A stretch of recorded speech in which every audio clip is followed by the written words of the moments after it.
যতটুকু অপচয় আপনি করবেন, আপনার জীবনে এমন পরিস্থিতি অবশ্যই আসবে যে যতটুকু অপচয় করেছেন ততটুকুর জন্য আপনাকে ক্রাইসিসে পড়তে হবে। আমরা যে পরিমাণ পানি অপচয় করি এই আধুনিক এই পৃথিবীতে, আমরা অনেক ক্ষেত্রে খুব ভালো মানুষ, আমরা মাশাআল্লাহ একটা পাখির কষ্ট সহ্য করি না, অনেক মানবিক। কিন্তু আল্লাহর এই সৃষ্টি পানি যে পরিমাণ নষ্ট করি আমরা, অজুতে যে পরিমাণ পানির টেপে আপনি খরচ করেন, একটা বালতিতে ধরে রেখে দেখেন যে ওইটা দিয়ে কয়েকজনের গোসল হয়ে যাবে।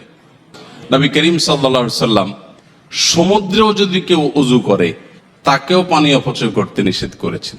চিন্তা করতে পারেন আপনি, সমুদ্র যেখানে পানির জগৎ, সেখানেও অজু করতে গিয়ে অপ্রয়োজনে অতিরিক্ত পানি ব্যবহার করতে নিষেধ করেছেন। নবীজি সাল্লাল্লাহু আলাইহি সাল্লাম অজু করতেন, ছোট এক গ্লাস পানি লাগতো, এক মগ পানি দিয়ে তার গোসল হয়ে যেত।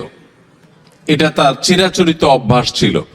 এই জন্য শুধুমাত্র যুদ্ধ পরিস্থিতিতে না, আসুন আমরা নিয়ত করি, বিদ্যুৎ হোক জ্বালানি হোক, এগুলো ব্যবহারে আমরা সাশ্রয়ী হব, আমরা সংযমী হব, অপচয় করব না, অপব্যয় করব না, চেষ্টা করব তো ইনশাআল্লাহ।